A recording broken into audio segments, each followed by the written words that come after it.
Ticket prices just jumped 70% overnight, and the stadium still completely sold out. That's not a typo, that's Alex Eala, and she hasn't even walked onto the court yet. Right now, Cincinnati is in full-blown chaos. The $260 million Lindner Family Tennis Center, a venue that has hosted Federer, Nadal, and Serena Williams, is watching history happen in real time. A 21-year-old from the Philippines is single-handedly rewriting the economics of professional tennis, and the numbers are absolutely wild. Let me set the scene. Before our name even appeared on the entry list, the Cincinnati Open was already riding serious momentum. Tournament director Bob Moran had watched attendance hit a record-breaking 285,000 fans in 2025, 70% of them traveling from outside Cincinnati. He was projecting 300,000 for 2026. Confident, optimistic, ready. Then Alex Eala entered the draw. Before 6 a.m., 3 hours before staff even arrived, the ticketing system was already overwhelmed. Organizers were scrambling by 9 a.m. just to stop the servers from collapsing. The deluge was unlike anything this tournament had ever seen. So, Cincinnati did something that stunned the entire tennis world. They raised ticket prices sharply from $275 all the way to $470. A 70% spike overnight, and every single seat still sold out. On the resale market, it got even crazier. Second-round tickets were flipping anywhere between $86 and $685s. Upper-level seats, triple digits, minimum. Even grandstand spots, normally the budget option, were flying. The demand wasn't slowing, it was accelerating. But to understand why this is so extraordinary, you need to understand who is actually buying these tickets. The Filipino diaspora, roughly 12 million people scattered across the globe, has found their hero. Many of them left home for better opportunities.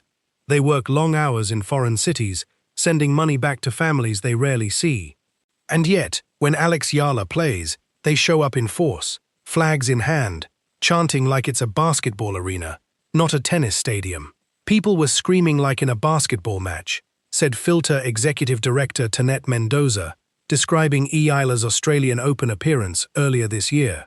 And the kicker, she added that some of those fans had never watched a single tennis match in their lives before that day. Not one. They came for Eala. They came for something bigger than the sport itself. She's our first who's gone this far. Sports reporter Colin Salo covered Cincinnati and shared two fan stories that stopped people in their tracks. The first, a group of college friends, now living in different states across the US, planned their entire annual reunion around traveling to Ohio to watch Eala play. Not a vacation, a pilgrimage. The second story is even more unbelievable. One fan attended Eala's matches in Toronto at the National Bank Open, then turned around and drove 8 straight hours to Cincinnati to watch her again. Not a flight, 8 hours behind the wheel, because missing a single match wasn't an option. The Philippine star said it plainly. Filipino migrants are giving up a lot to afford these tickets. They think nothing of what they had to give up for the chance to cheer their athlete. This isn't ticket demand. This is devotion. And the sport's biggest stars are paying attention. Coco Gauff, world number 4 reigning US Open champion, spoke openly about what I represents. I like that Alex brings a whole new demographic to the WTA Tour. Gauff said that new demographic, a global community willing to pay $470 for a center court seat, drive 8 hours through the night, and turn a tennis tournament into a national celebration. The Eala effect was already documented across multiple cities before Cincinnati. In Washington, 80% of ticket requests were traced directly to Eala's fan base. In Toronto, organizers had to pull her off the smaller grandstand and move her to center court because 2,800 seats couldn't hold her crowd. She had likely sold upward of 5,000 tickets entirely on her own. The full 12,500-seat SO Stadium filled every single night she played. Filipino flags covered entire sections. A superfan dressed as a dinosaur went viral. Jessica Pegula admitted the Washington final felt like playing on Eala's home soil. Belinda Bencic compared the atmosphere to playing against Serena Williams. Now Cincinnati was getting the same treatment. Bob Moran, a man who has watched legends compete at this venue for years, was by his own admission genuinely stunned. Nothing in his career had prepared him for this. Not a Grand Slam champion, not a retirement tour, not a rivalry final. A 21-year-old from Manila, ranked 20th in the world, had broken his ticketing system before sunrise.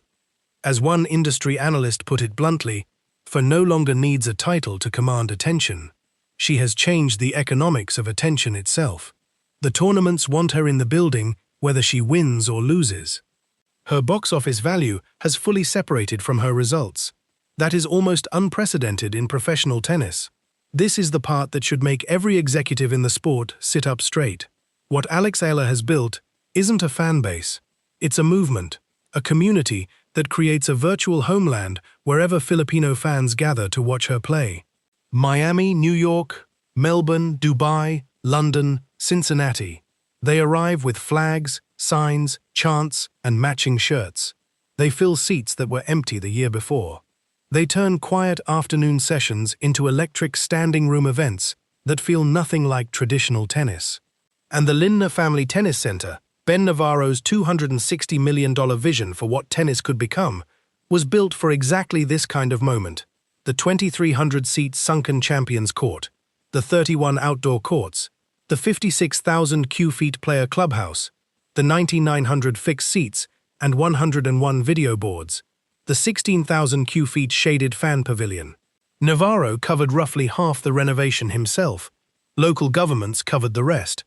The ribbon was cut in August 2025 with Janik S., Andre Agassi, and Stephanie Graf in attendance. It was built to blow people away.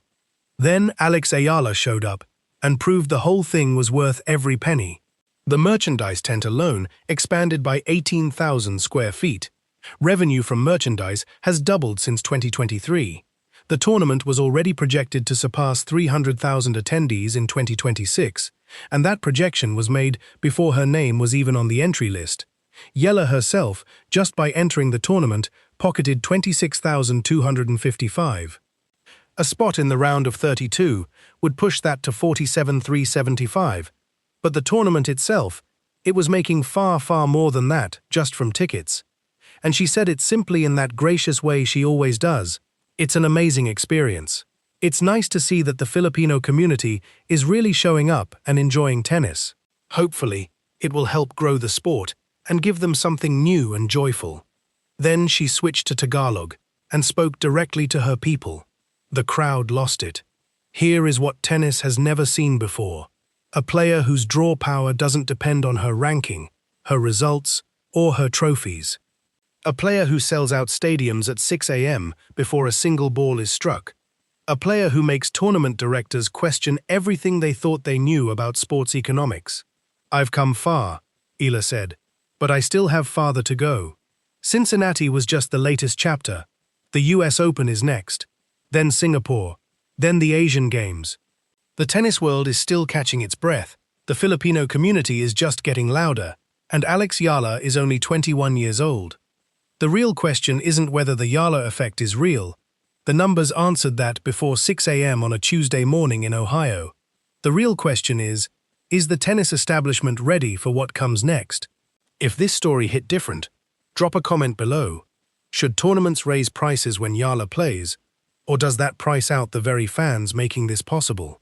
That debate is real, and we want to hear your take. Like and subscribe for more stories where sports, money, and community collide in ways nobody saw.